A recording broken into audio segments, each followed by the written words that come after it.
aya sababaraha komentar anu eh, komplain gitunya anu rada benduk katawisna teh margi simkuring nganggo bahasa Sunda cenah itu aya nu komentarna teh gak ngerti bahasanya cenah kitu nya kawasna teh sanes urang Sunda rupina mah ya kalau malam lajeng aya oge kieu ini Indonesia bung cenah bukan negara Sunda aya nu kitu lajeng aya deui sebaiknya bahasa Indonesia saja karena ini di negara Indonesia ya. Tah seueur pisannya anu nada-nadana kawas gitu memang sim kuring oge sadarnya eta teh hapunten wae pangintennya ya jadi mohon maaf ya kepada saudara-saudaraku yang memang tidak paham bahasa Sunda ini memang saya sengaja ya membawakan video-video saya dalam bahasa Sunda karena berawal dari keprihatinan saya terhadap budaya saya, ya budaya daerah saya, lalu bahasa Sunda, lalu juga kebiasaan-kebiasaan dan adat-adat yang memang akhir-akhir ini terancam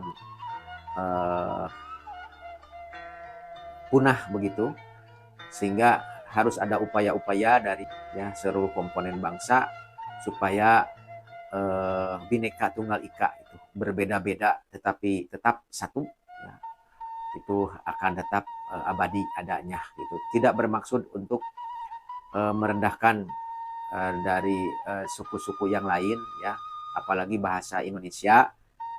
Ini hanya keprihatinan saya bahwa generasi sekarang gitu ya, apalagi generasi Gen Z gitu ya, Gen Alpha itu sangat tidak mengenal bahasa Sunda, apalagi budaya Sundanya ya. Itu mereka kelihatannya sudah tidak ada ketertarikan. Nah, mudah-mudahan dengan video-video saya minimal mereka akan mengenal bahwa bahasa Sunda itu seperti ini ya. Bahwa syukur-syukur mereka juga mau melakukan pelestarian sehingga budaya Sunda, adat Sunda, kebiasaan Sunda, bahasa Sunda ya itu menjadi lestari adanya. Jadi sekali lagi saya mohon maaf kepada saudaraku yang tidak paham bahasa Sunda. Mudah-mudahan ini juga menjadi konfirmasi ya klarifikasi saya terkait video-video saya yang memang disampaikan dengan bahasa pengantar bahasa Sunda kira-kira begitu.